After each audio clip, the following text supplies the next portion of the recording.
I'm sure you've all heard the expression, the moon is made of cheese. Understandable, because the moon does look a bit like a big round cheese, but in fact the correct expression is, the moon is made of green cheese, and the first written record of it comes from John Heywood in the 16th century, as part of a collection of old sayings. But of course the moon isn't green, so where does this idea come from? Is it possible the original saying, going back centuries before Heywood, was that the moon is made of cream cheese, and ancient beliefs are often based on a kernel of truth? Cream cheese is a carbon-based compound made of elements that are commonly found throughout the universe. This is what it looks like under a microscope. So is it possible that a similar compound does exist on the moon? We know that cheese is formed when proteins break down into peptides and then amino acids and finally into carboxylic acids through a process called lipolysis. Now you might think, surely you can't get proteins on the moon, they're complex organic chemicals. Yes, they are, but amino acids are not. And we know that amino acids are present on the moon because they've been found in meteorites. So there's no reason why the same chemical process that turns amino acids into carboxylic acids on Earth couldn't happen on the moon. But is there any evidence for it? When Apollo astronauts came back from the moon, NASA announced that the samples they brought with them were volcanic rock, and they said maybe we could mine the moon for valuable minerals. And because everyone trusts NASA, no one questioned it. But I'd urge you to check for yourselves. This is what moonrock looks like under a microscope. NASA claims it's volcanic, but here's rock from the Earth that we know is volcanic, and it looks nothing like the supposedly volcanic rock they found on the moon. So what does it look like? Well, let's go back to that microscopic image of cream cheese that we saw earlier. Notice any similarity? But why, you might ask, would NASA want to fake all this? Well, just follow the money. Here's NASA's budget as a percentage of the federal budget over the last 60 years. You'd have to be blind not to see that their most profitable years were when they were sending rockets to the moon.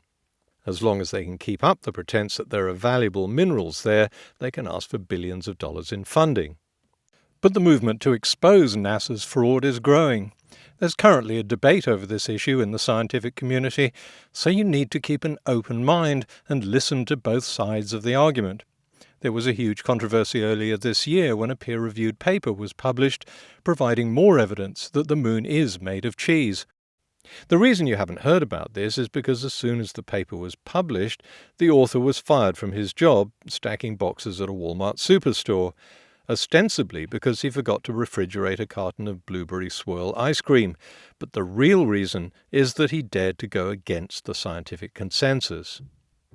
Not only that, everyone who's read the paper mysteriously disappeared or ended up dead in a dumpster. The only conclusion we can draw— No! I apologize for that rant by my evil twin brother, but he was going a bit too far with this conspiracy. Just in case anyone was beginning to doubt it, the moon isn't made of cheese, but I suppose some people will already be sufficiently convinced that they'll just assume I'm part of the conspiracy to cover that up.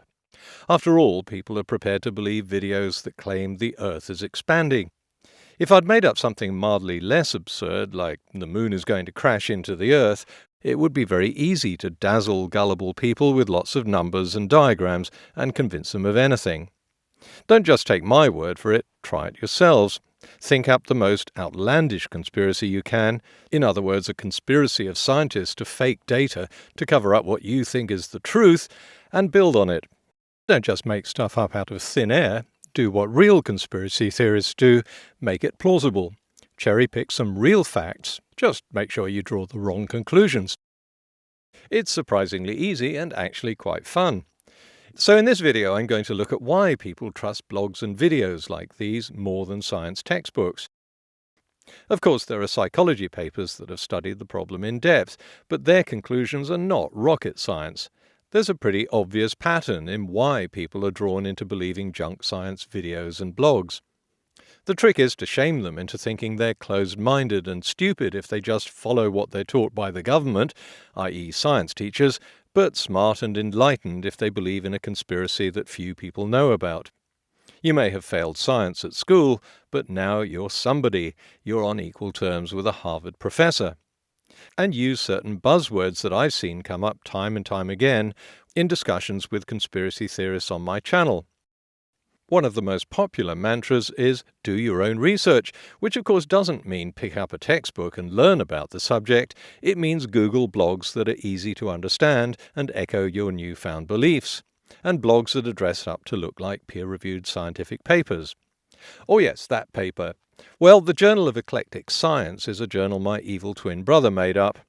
All it takes is a build-your-own web page app. The journal also contains cutting-edge research into spoon bending, and there's a paper showing that Elvis is alive. If you think that starting your own scientific journal to promote your beliefs is a bit far-fetched, well, it's already been done. This impressive-looking journal was started by two Irish brothers who submitted their own papers to themselves, peer-reviewed their own papers, approved them without changes, and published them on their own blog, which they called Open Peer Review Journal. Now you might think, who in their right mind would fall for something like that? Well, people do, and they're citing it. When I floated the idea that the internet might be seriously undermining real science back in 2011, I said this. When Cliff Clavin expounded his knowledge in the barroom at Cheers, he had an audience of less than a dozen people. These days, Cliffy would undoubtedly have his own website, and to disguise the fact that it's written by a mailman, he can make it anonymous. Or he can give himself any title he likes and claim a specialist background he doesn't have. That was 8 years ago. In fact, I first mooted the idea more than 5 years earlier than that, at a time when people still knew who Cliff Clavin was. But back then, I still found it hard to believe that a useful tool like this newfangled internet could be responsible for undermining 200 years of published science. Surely, I thought, normal, intelligent people wouldn't fall for this. We'd never have, say, a president of the United States gullible enough to believe whatever he sees on the internet. And this video that you linked to appears to be a hoax. What do I know about it? All I know is what's on the internet. Look, it doesn't matter if this was a Republican or a Democratic president. We should all be concerned if our leaders are this easily misled. It's ironic that we now have a world of information at our fingertips. People can check any fact, from the mass of Jupiter to the chemical constituents of asparagus, without having to hunt through their local library. And yet the result has not been an increase in public knowledge, but a dumbing down. What are people learning? That evolution never happened, that putting crystals on your body draws out negative energy, and yes, this really is a growing belief that the Earth is flat. In April 2018, a YouGov poll found that 7% of Americans now think the Earth is or may be flat. That's 23 million people in one of the best educated countries in the world. It's not often I agree with creationist Ray Comfort. In fact, I don't think I ever have, but he did manage to get this one right. If you're a Christian and you believe that the Earth is flat, please keep it to yourself, even if you have Bible verses that you think prove it, verses that are obviously metaphoric. This is because in many people's minds you'll be perceived to be intellectually on the level of someone who thinks that the moon is made of cheese. Hey! If they know you're a Christian, insisting that the Earth is flat won't exactly help your credibility. Yeah, I wouldn't want to make ourselves look stupid, right? Behold the atheist's nightmare. But it's not Christians Ray has to worry about. Most of them have no problem with science. It's his fellow fundamentalists. According to the same YouGov poll, the more religious you are, the more likely you are to believe that the Earth is flat. That's not surprising, because people who are inclined to see a conspiracy in one field of science tend to believe in conspiracies everywhere. Tony Heller, whose blog is full of climate conspiracies, also gives vent to the idea that the Sandy Hook school massacre might have been a conspiracy, as well as the conspiracy theory that Obama was born in Kenya. The guy who made this video about a flat Earth also thinks NASA faked the moon landings. Once you start believing everyone's conspiring to hoax you, that means everyone's conspiring to hoax you. The fact is that all these conspiracy theories use exactly the same modus operandi: cherry-pick, misrepresent, misquote, and invent a fictitious motive for the conspiracy, which is why it'll be so easy for you to build your own if you want to try it. The reason for this growing trend in conspiracies is best illustrated by the YouGov survey on flat Earth belief. The younger you are, the more likely you are to believe in a flat Earth. 94% of people over 55 accept that the Earth is round. Only 66% of millennials do.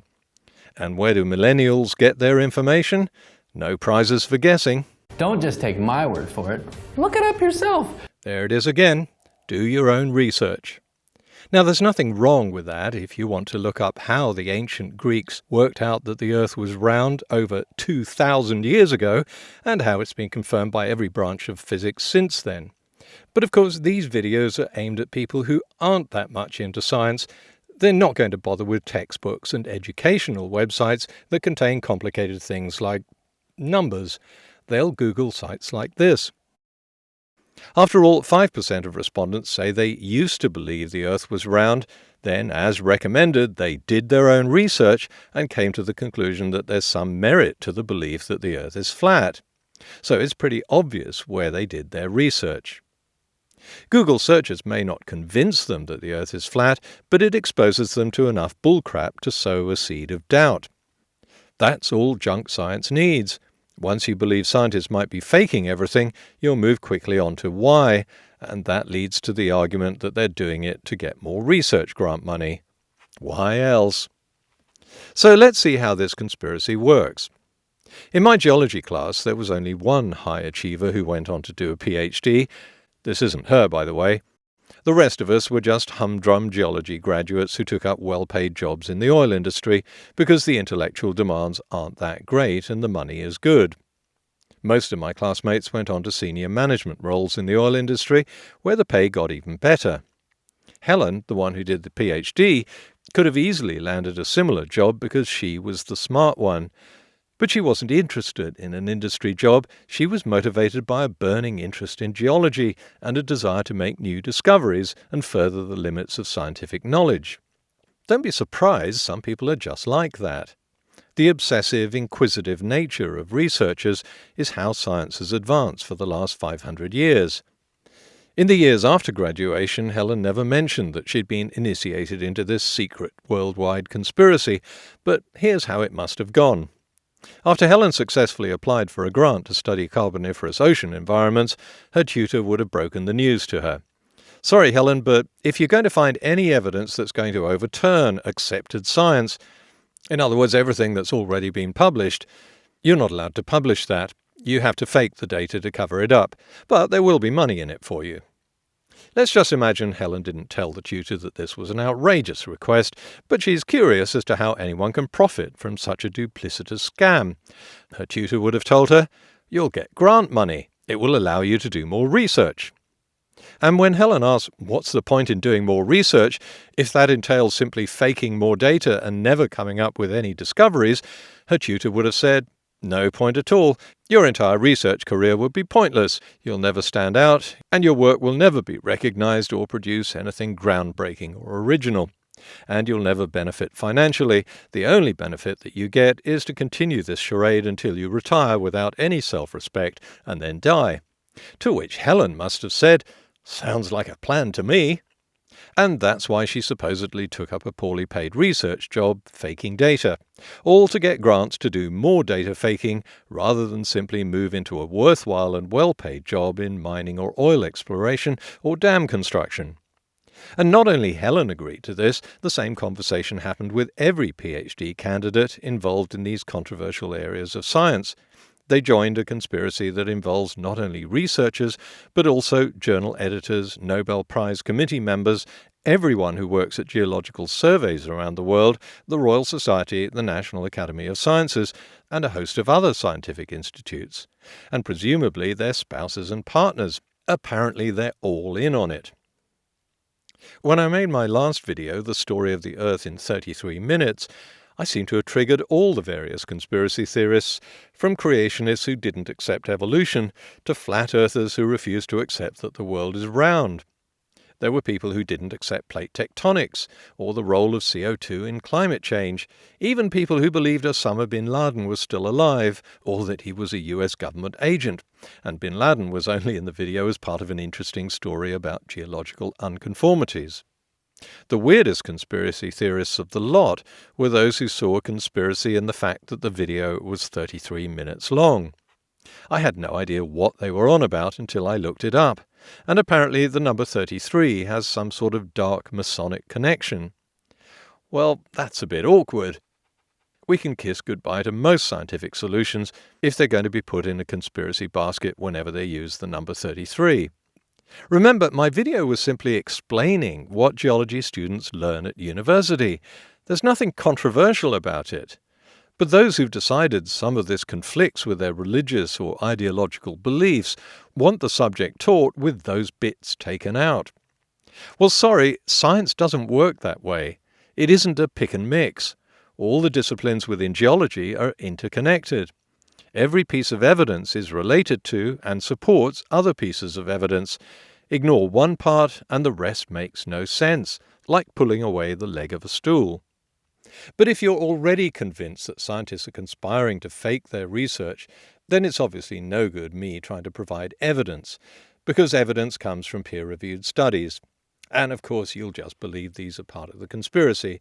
So I'll just say this. Peer-reviewed studies are the basis of all scientific research. They're the basis of science textbooks. They're the basis of everything science students learn at university.